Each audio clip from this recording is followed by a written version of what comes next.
Bonjour à toutes et à tous, et j'espère que vous allez bien. On se retrouve aujourd'hui pour lire un conte de Grimm, La jeune fille sans main. Un meunier était peu à peu tombé dans la misère, et il n'avait plus rien que son moulin avec, derrière, un grand pommier. Un jour qu'il avait été chercher du bois dans la forêt, un vieil homme qu'il n'avait encore jamais vu s'approcha de lui et lui dit « Pourquoi t'échines-tu à casser du bois ? Je peux te rendre riche si tu me promets ce qui se trouve derrière ton moulin. » Qu'est-ce que cela pourrait être sinon mon pommier ? Pensa-t-il. Il accepta et s'engagea par écrit. Mais l'inconnu éclata d'un rire sarcastique et dit « Dans 3 ans, je viendrai chercher ce qui m'appartient. » Et il s'en fut. Quand le meunier rentra chez lui, sa femme vint à sa rencontre et lui dit « Dis-moi, meunier, d'où vient cette richesse soudaine dans notre maison ? Tout d'un coup, toutes les caisses et les armoires sont pleines.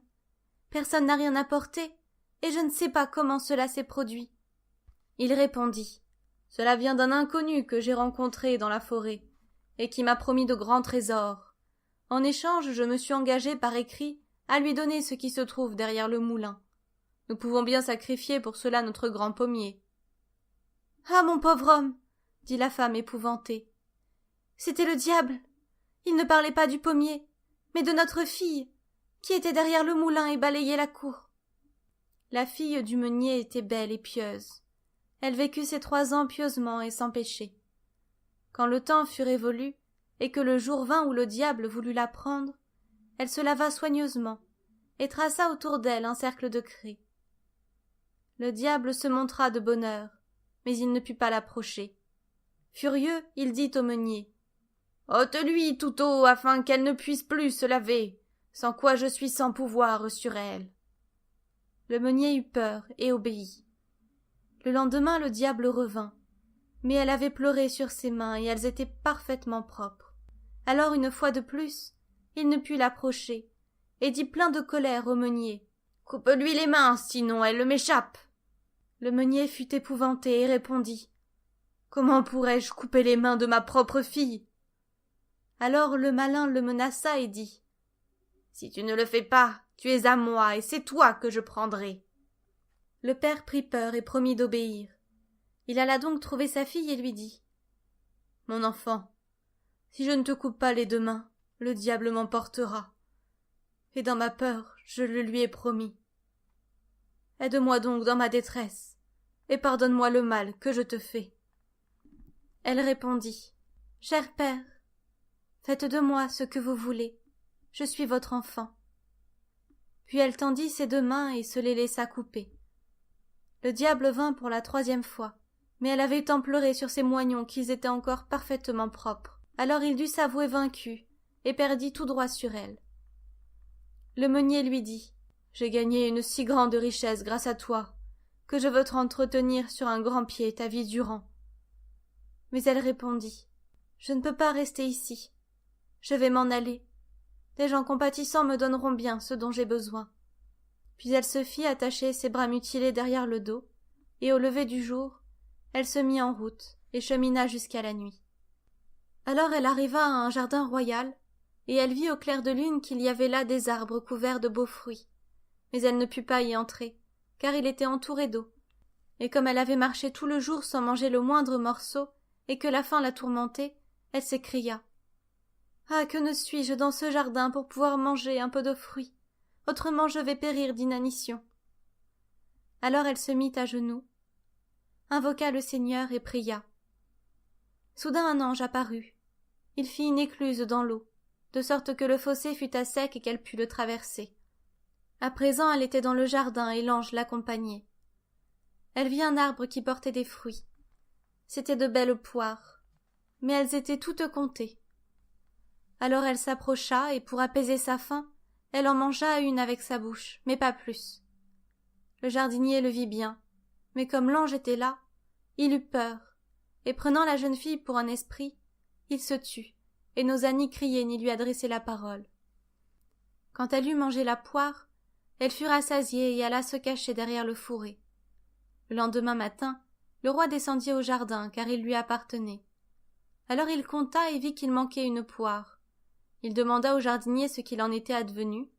Elle n'était pas tombée sous l'arbre et pourtant elle avait disparu. Alors le jardinier répondit.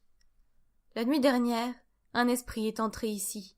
Il n'avait pas de main et a mangé une poire avec sa bouche. Le roi dit. Comment l'esprit a-t-il traversé le fossé? Où est-il allé après avoir mangé la poire? Le jardinier répondit.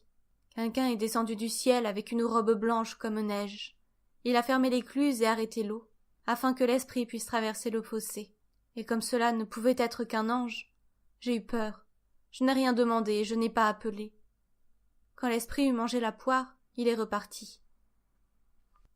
Le roi dit. S'il en est comme tu dis, cette nuit je monterai la garde avec toi. Quand il fit nuit, le roi vint au jardin accompagné d'un prêtre qui devait interroger l'esprit. Tous trois s'assirent sous l'arbre et restèrent aux aguets. Vers minuit, la jeune fille sortit en rampant du fourré, s'approcha de l'arbre et mangea de nouveau une poire avec sa bouche. Et à côté d'elle se tenait l'ange dans sa robe blanche. Alors le prêtre s'avança et dit. Viens-tu de Dieu ou du monde? Es-tu un esprit ou une créature humaine? Elle répondit. Je ne suis pas un esprit, mais une pauvre créature abandonnée de tous sauf de Dieu. Le roi dit. Si tu es abandonné de tout le monde, moi je ne t'abandonnerai pas. Il l'emmena dans son château royal, et comme elle était si belle et si pieuse, il l'aima de tout son cœur, puis il lui fit des mains d'argent et la prit pour épouse. Un an après, le roi dut partir pour la guerre. Alors il recommanda la jeune reine à sa mère et dit « Quand viendra le moment de ses couches, gardez-la en bonne santé, et soignez-la bien, et écrivez-moi tout de suite une lettre. » Or elle mit au monde un beau garçon. Alors la vieille mère s'empressa d'écrire pour lui annoncer la joyeuse nouvelle. Mais le messager se reposa en route au bord d'un ruisseau, et comme sa longue marche l'avait fatigué, il s'endormit. Alors le diable qui cherchait à nuire à la pieuse reine vint échanger la lettre contre une autre, dans laquelle il était dit que la reine avait mis au monde un avorton. Quand le roi lut cette missive, il fut épouvanté et s'affligea fort. Pourtant il répondit qu'ils eussent à veiller sur la reine et à la bien soigner jusqu'à son retour. Le messager repartit avec la lettre, se reposa au même endroit, et de nouveau s'endormit. Alors le diable vint Derechef, lui mit une autre lettre dans sa poche, où il était dit qu'il devait faire mourir la reine et son enfant. En recevant cette missive, la vieille mère fut grandement effrayée.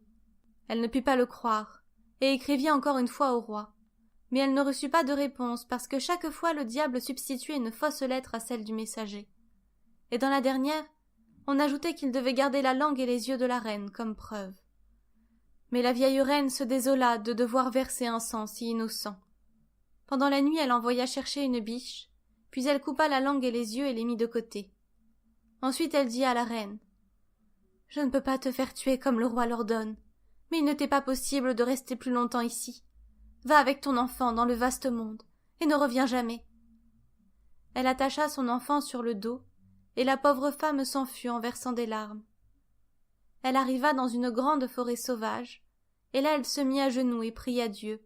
Et l'ange du Seigneur lui apparut et la conduisit à une petite maison, où il y avait une pancarte avec ces mots.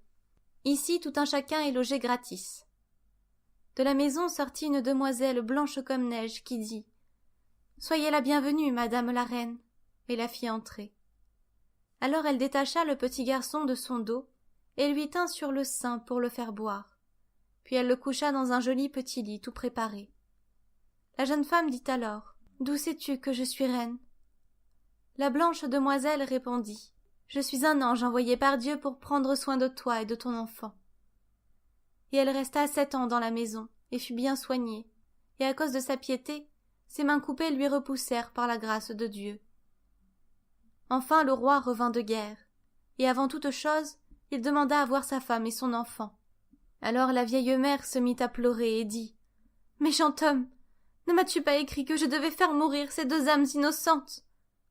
Et elle lui montra les 2 lettres que le malin avait falsifiées, et ajouta « J'ai fait comme tu l'as ordonné. » Et elle lui fit voir la langue et les yeux comme preuve. Le roi se mit à pleurer plus amèrement encore à cause de sa pauvre femme et de son petit garçon, en sorte que la vieille mère eut pitié de lui et lui dit « Sois content, Elle vit encore. J'ai fait abattre une biche en secret, et c'est elle qui m'a fourni les preuves quant à ta femme. Je lui ai attaché son enfant sur le dos, en lui disant d'aller dans le vaste monde, puis je lui ai fait promettre de ne jamais revenir, vu que tu étais si fort en colère contre elle. Alors le roi dit, je vais aller aussi loin que s'étend l'azur, sans boire ni manger, jusqu'à ce que je retrouve ma chère femme et mon enfant, s'ils n'ont pas succombé ou ne sont pas morts de faim entre-temps. Là-dessus le roi parcourut le monde pendant 7 ans, et il les chercha dans toutes les fentes de rochers et dans les cavernes, mais il ne les trouva pas, et pensa qu'ils avaient péri. Il ne mangea ni ne but pendant tout ce temps, mais Dieu le maintint en vie. Enfin il arriva dans une grande forêt, et il y vit la petite maison où il y avait la pancarte avec les mots « Ici tout un chacun est logé gratis ». Alors la blanche demoiselle sortit et dit « Soyez le bienvenu, sire le roi », et lui demanda d'où il venait. Il répondit « Il y a bientôt 7 ans que je suis parti à la recherche de ma femme et de mon enfant, et je ne suis pas parvenu à les trouver. » L'ange lui offrit à boire et à manger, mais il ne le prit pas. Il accepta seulement de se reposer un peu. Alors il s'étendit pour dormir et mit un mouchoir sur son visage. Là-dessus, l'ange alla dans la chambre où la reine se trouvait avec son enfant, qu'elle appelait ordinairement affligé, et lui dit « Sors avec ton enfant, ton époux est arrivé. » Elle alla donc à l'endroit où il était étendu, et le mouchoir lui tomba du visage. Elle dit alors « Affligé, ramasse le mouchoir de ton père et recouvre-lui le visage. » L'enfant le ramassa et le posa de nouveau sur son visage. Le roi entendit cela dans son demi-sommeil, et à dessein il fit tomber de nouveau le mouchoir. Alors le petit garçon s'impatienta et dit « Chère mère, comment puis-je couvrir le visage de mon père puisque je n'ai pas de père au monde? J'ai appris à prier, notre Père qui êtes aux cieux. Et alors tu m'as dit que mon père était au ciel, et que c'était le bon Dieu. Comment connaîtrais-je un homme aussi turbulent? Celui-là n'est pas mon père. » Quand le roi entendit cela, il se dressa sur son séant et lui demanda qui elle était. Alors elle dit « Je suis ta femme, et voici ton fils affligé. » Et il vit ses mains vivantes et dit « Ma femme avait des mains d'argent. » Elle répondit « Mes mains naturelles ont repoussé grâce à Dieu. » Et l'ange alla chercher les mains d'argent dans la chambre pour les lui montrer. Alors seulement il eut la certitude que c'était bien sa chère femme et son cher enfant, et il les embrassa et fut heureux et dit « Cela me soulage d'un grand poids. » Alors l'ange leur fit prendre encore un repas ensemble, puis ils rentrèrent à la maison auprès de sa vieille mère. Il y eut partout grande liesse, le roi et la reine célébrèrent une seconde fois leurs noces, et vécurent dans la joie jusqu'à leur bienheureuse mort. Et nous lirons une prochaine histoire une prochaine fois. Portez-vous bien d'ici là. À bientôt!